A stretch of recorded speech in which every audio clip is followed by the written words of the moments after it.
I'm now joined on the phone live from Riyadh in Saudi Arabia by John Sfakianakis. He's chief economist at Banque Saudi Fransi. Thanks very much for being with us this morning, John. So first of all, what is the biggest economic fallout that we're going to see? I suppose the tourism industry is going to suffer quite badly.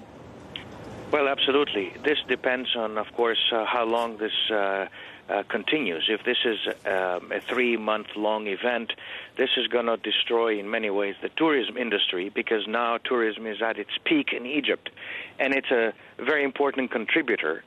Last year it contributed to around $12 to $13 billion.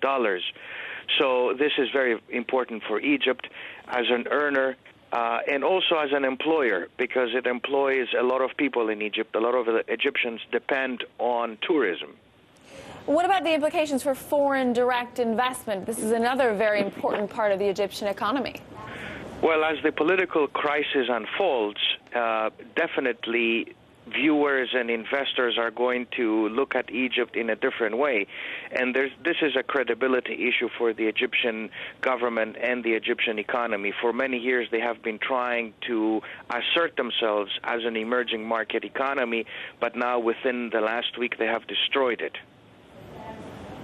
Now, what about the Suez Canal? Could there be another crisis here? Is this this canal that controls 1/10 of world trade, is that in danger here? Well, you're right. It's a very strategic canal. It's very important for international trade. Nearly 2 million barrels of oil cross the canal on a daily basis. No, I do not see any threat whatsoever to the viability and existence of the canal. The military is going to do its job. It will safeguard the canal, so there is no danger whatsoever. Okay, tell us a bit more about the Egyptian economy. I mean, you spent several years there studying it, and we know that part of the reason for this uprising is people's discontent with high unemployment rates and poverty. Well, absolutely. Egypt has been having structural problems, very high unemployment. It has extremely high youth unemployment of 30%. And that is a huge problem for the Egyptian economy. Poverty, 20% of the population is below the poverty line, and another 20% is a little bit above that line. And you have a lot of corruption. During the last 15 years, the cronies of the government have amassed a lot of wealth. So the difference between the haves and the have-nots has increased, and the middle class has shrunk over the last years. Definitely what you're seeing today is something that has been going on for many years, and Egyptians are fed up. But the problems that Egypt has are not going to be fixed quickly. Right.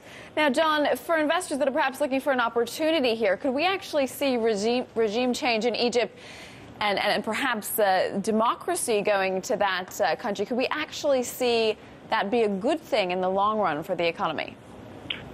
Well, the economic problems are deep, and whoever takes over, he is not going to find an easy task to tackle these problems. So my answer to that is that it's not going to be a very easy task to tackle.